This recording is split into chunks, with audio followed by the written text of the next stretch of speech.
और वो कांटे जाके फंसी जलपरी की पूंछ में। हरी और रवि दोनों अपने छड़ी को दोनों दिशाओं में खींचने लगे और वो जलपरी पानी के ऊपर आने लगी। पलाशपुर और केतक नगर इन दोनों गांव के बीच से बहती है गंगा नदी।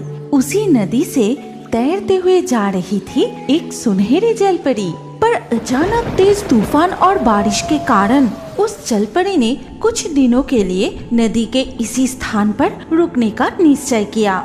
इस तूफान में नदी की लहर इतनी बढ़ गई है, मुझे आगे बढ़ना उचित नहीं होगा। कुछ दिनों के लिए मैं यहीं रुक जाती हूँ।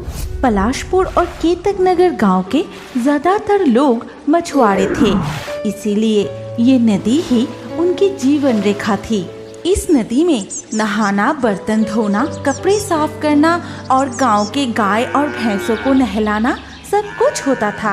लेकिन नदी के दोनों किनारे पर बसे पलाशपुर और केतक नगर, इन दोनों गांव के लोगों में हमेशा से झगड़ा चलता रहता था और सुनहरी जलपरी नदी के नीच से इन लोगों के सारे झगड़े देखती रहती थी।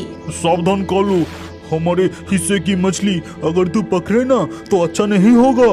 इस नदी के मछली पर हमारा ज्यादा हक है। हाँ। ये सुनकर कालू बहुत गुस्सा हो गया। वो देखता है कि निताई के कांटे में लगातार मछलियाँ फंस रही है, लेकिन उसके कांटे में अब तक एक भी मछली नहीं फंसी।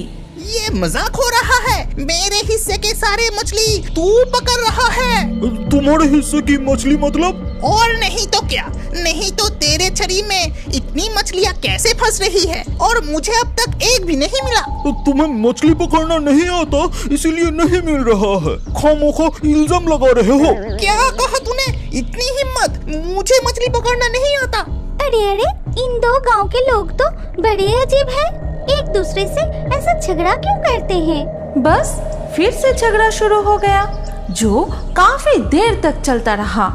इसके कुछ देर बाद रतन की पत्नी बर्तन धोने के लिए नदी किनारे आई और बहुत सारा कचरा नदी के पानी में फेंक दिया और वो कचरा बहकर नदी के दूसरी तरफ चला गया। तब नदी के उस तरफ बैठ के कलुआ के माँ कपड़े धो रही थी।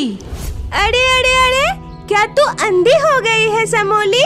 मैं कपड़े धो रही हूँ, दिखाई नहीं दिया? तूने अपने कचरे मेरी तरफ फेंक दिया। मेरे सारे सब कपड़े गंदे हो गए। बिल्कुल नहीं, मैंने तुम्हारी तरफ नहीं फेंका। मैंने तो कचरा नदी में फेंका है। अब अगर वो बहकर तुम्हारी तरफ आ गया तो इसमें मेरा क्या दोष है? तुम इस तरह कौवे की तरह चिल्लाओ मत।